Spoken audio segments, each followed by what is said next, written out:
Collectorate स्थित सभागार में सांसद ने की प्रेस वार्ता। बोले, राजनीतिक पार्टी अपने स्वार्थ के लिए आदिवासियों को भड़का रही।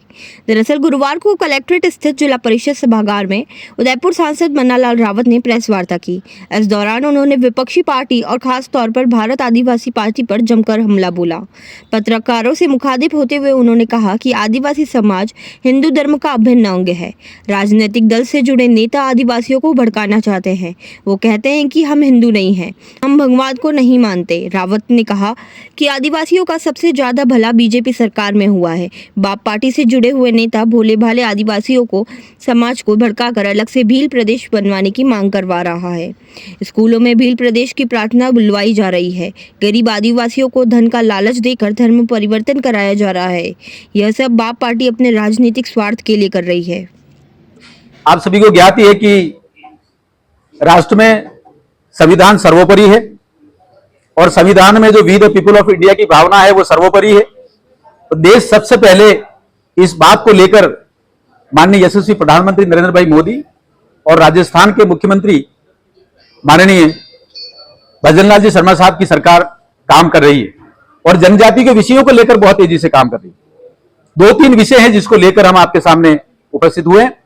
पहला विषय, अनुसूचित जनजातियों का जो आरक्षण है वो अखिल हिंदू समाज ने, अखिल भारतीय समाज ने इस बात को लिए दिया है कि जो संस्कृति, विशिष्ट प्रकार की संस्कृति है वो एक तो आधार रहे, दूसरा सकल हिंदू समाज का अभिन्न अंग जनजाति समाज है, इसका विकास भी होना चाहिए। इसलिए आरक्षण और संरक्षण की नीति को संविधान में शामिल किया और संविधान के पैरामीटर महत्वपूर्ण है और पैरामीटर में आप देखेंगे तो अनुसूचित जातियां और अनुसूचित जनजातियां 2 महत्वपूर्ण श्रेणियां हैं। लेकिन 1950 में जब बाबा साहब आंबेडकर थे तब अनुसूचित जातियों की परिभाषा को लेकर राष्ट्रपति जी का नोटिफिकेशन जारी हुआ। उसमें यह कहा गया कि जो हिंदू समाज का व्यक्ति है वही अनुसूचित जाति कहलाएगा। लेकिन अनुसूचित जनजातियों की जब नोटिफिकेशन जारी हुआ तो यह गायब था। इसका अर्थ यह हुआ तत्कालीन सरकार ने अनुसूचित जनजातियों के साथ में एक बहुत बड़ा खेला कर दिया और जो धर्मांतरित लोग हैं, जो आदिवासियत को छोड़कर, आदिदेव महादेव की संस्कृति को छोड़कर जो ईसाई और इस्लाम मजहब में चले गए, रिलीजन में चले गए, वे वास्तव में अनुसूचित जनजातियों के लिए पात्र नहीं होने चाहिए थे, लेकिन रख लिए।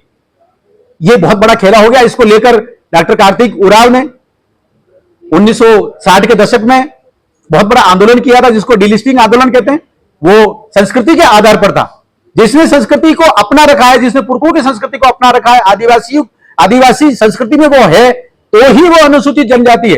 लेकिन जिसने संस्कृति छोड़ दी, जिसने आस्था परंपरा छोड़ दी, रूढ़ी परंपरा छोड़ दी, वो आदिवासी नहीं रहेगा।